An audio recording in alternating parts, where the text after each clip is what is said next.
when a suspected terrorist is able to board a plane with explosives on Christmas Day, the system has failed in a potentially disastrous way.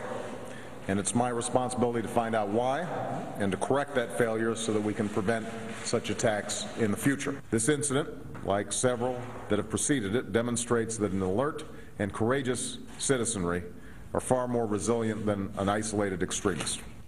Well, the president today and the president the first time he talked about this incident to bring down an American airliner. The man now charged with trying to do that, Umar Farouk Abdul-Muttalib. His father went to the embassy and said that this man was radicalized. He was warning U.S. officials. Here's what Secretary Clinton said about that just yesterday.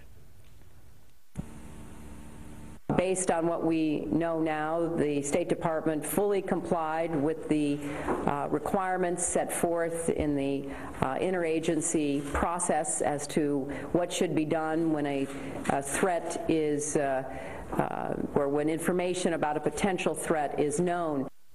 A lot of focus on Janet Napolitano. The system worked, and Robert Gibbs saying the same thing. What about all of this? Let's bring in our panel. Fred Barnes, executive editor of the Weekly Standard. Juan Williams, news analyst for National Public Radio, and syndicated columnist Charles Krauthammer. Charles, let's start with you. Well, I think what was important, incidentally, that statement by the Secretary of State was pathetic. Bureaucraties, not me, somebody else.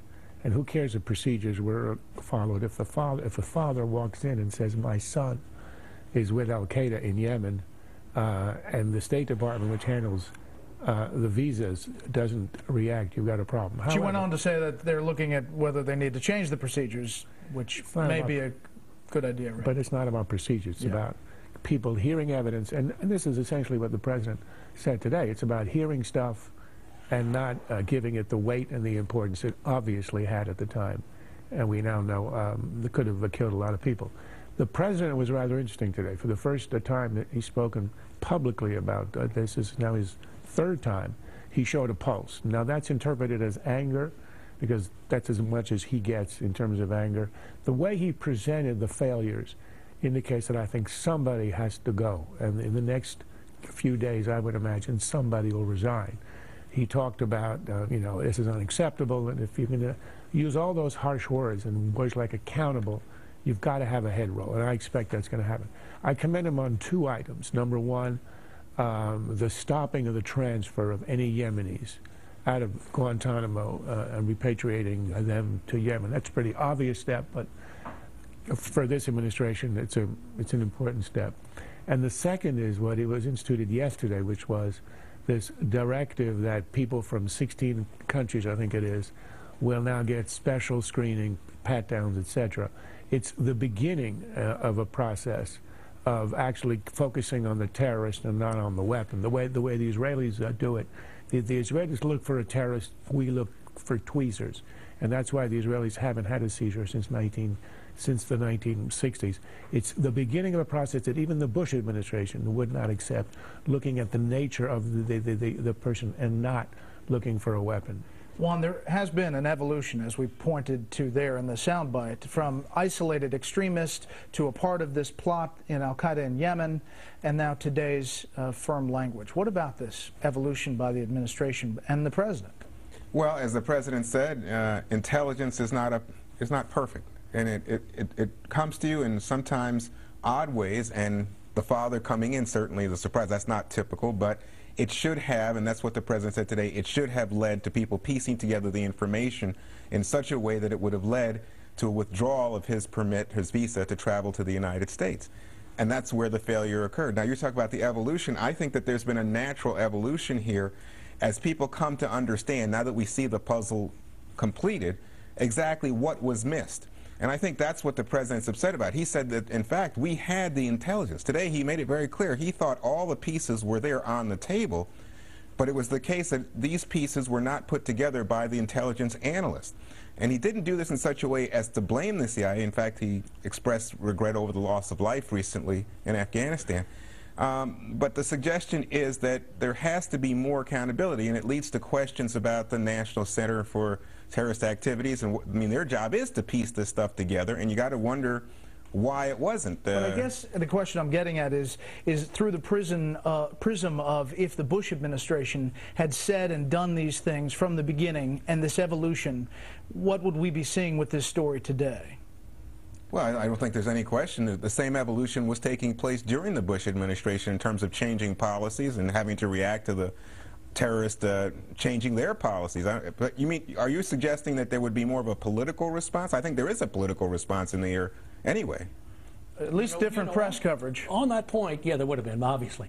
But on the point of President Bush, I did a lot of reporting on this when I wrote a book about him, and President Bush, almost in the beginning, within 24 hours, was the one person in his administration who said, look, we're at war. This isn't just a normal situation. It's not law enforcement. We're at war, and we have an enemy. And so he recognized right away what it was. You know, I thought this statement for about the first 85% of it was terrific. And President Obama did not sugarcoat at all, as both Charles and Juan were suggesting. What went on? He said, look, there was sufficient information there. They should have gotten to the bottom of this. This thing should have been stopped. And he was absolutely right. He was very tough. And then he winds up with things that I find it just so frustrating that he says them. You know, well, it was fine that he said we're not going to send any more of these Yemenis who are in Gitmo to Yemen, but he said we're doing it because it's an unsettled situation in Yemen. Does he have the foggiest idea who these people are?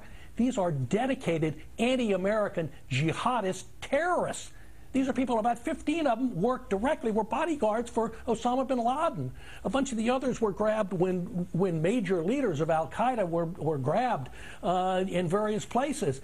You know, maybe a handful of these, 8 or 10 or so, are the kind of people you could release, but most of them should never be released. And then when he talks about accountability, I hope he does follow up. It's not enough for just people to say, we take responsibility. That means nothing. Heads have to roll, and then that will show how serious. Will someone resign? Well, or get fired. I agree. They'll have to. I think President Obama recognizes this. It's something I think it'll be a political bloodletting. But if you're asking me, is it going to mean something in terms of making us as Americans safer? No, it'll just be a political act. Let me just say one more thing.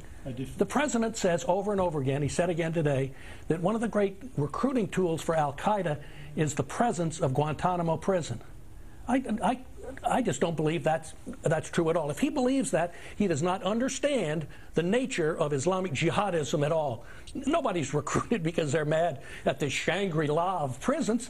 This is a religious fervor that they have. It's not affected by that. He keeps saying that. He's wrong. Quickly, Charles. And that's in part why he never even uses the word jihadist. He talks of these as extremists, a network of hatred. It means nothing. He doesn't recognize or at least articulate the nature of the enemy. And if you don't, you can't successfully counterattack. Coming up, whatever happened to the president's promise of transparency when it comes to health care reform negotiations? We will talk about that. The panel weighs in next.